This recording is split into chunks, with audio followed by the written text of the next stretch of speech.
Hi, this is Neil. Welcome to Article Reading for Juniors. Today, we're going to talk about this article about home occupations for boys and girls, which is basically stuff that boys and girls can do when they're at home to learn new things and enjoy themselves instead of being bored and bothering their parents. The first question we'll look at is number 2, so go to that. On line 17, the word workmanship most closely means something. And as always, I want you to rephrase that as a question. So, what does workmanship mean on line 17?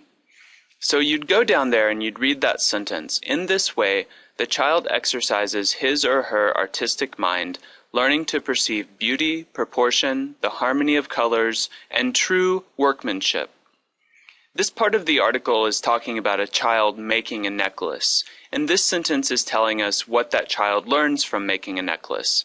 They can perceive or see beauty, proportion, which means the relationship of shapes and sizes in something, the harmony of colors, and true workmanship. That's your word that you're trying to figure out what it means. It has something to do with making, right? Something to do with creation. So you're going to look for a word, an answer choice, that has something to do with creation. Look at A, artistry. An artist creates things, so that looks like a pretty attractive answer. I would go ahead and click it, and look at the other ones to see if there's a better answer. Look at B, drudgery. Do you know what drudgery means? Drudgery means really hard work. Is that what you're looking for here? No, you're looking for something that means creation and beauty. So it's not drudgery. What about laziness?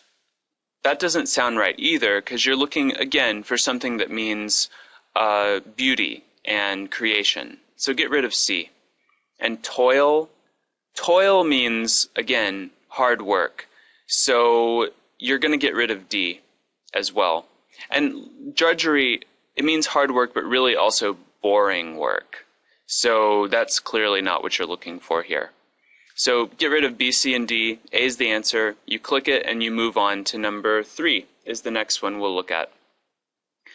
The main audience of this article is likely who? So who is the main audience of this article? Who would read this and get the most out of it?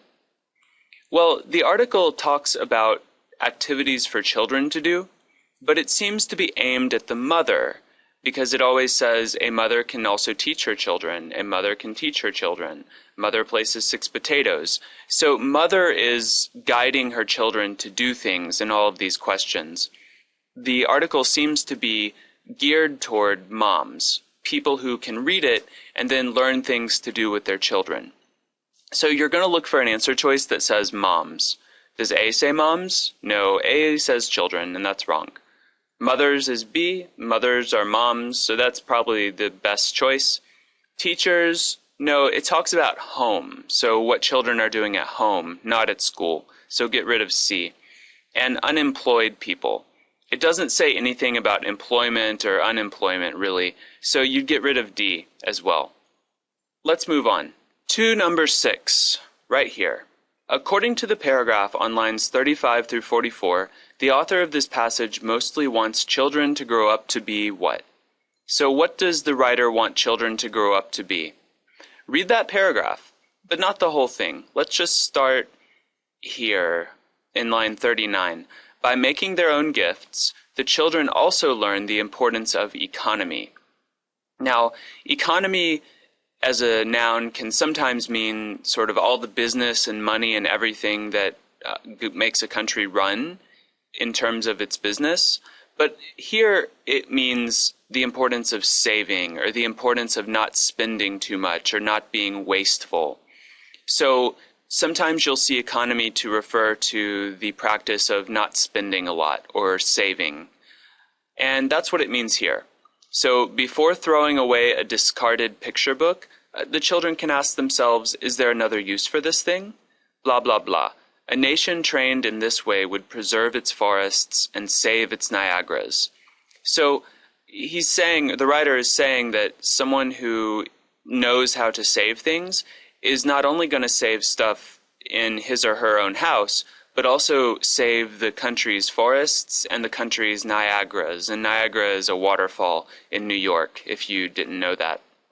So she, Bertha Johnston, wants children to grow up to be conservationists, people who are economical, people who save. So look at your choices. Does it say extremely patriotic?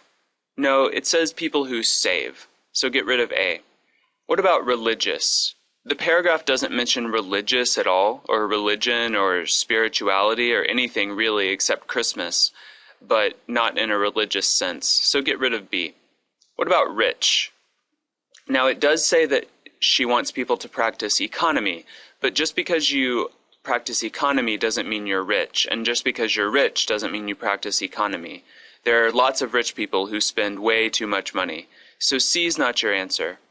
D, oh, savers. That's perfect, because you're looking for someone who doesn't spend a lot, someone who conserves things and reuses things. So D is your best answer. Now, if you have any more questions about these, you know you can click the forum link down here and send a question to the forum where the person who wrote these questions will respond to it. I look forward to talking with you tomorrow about the article that you'll see then, and I hope you have a good night. Take care.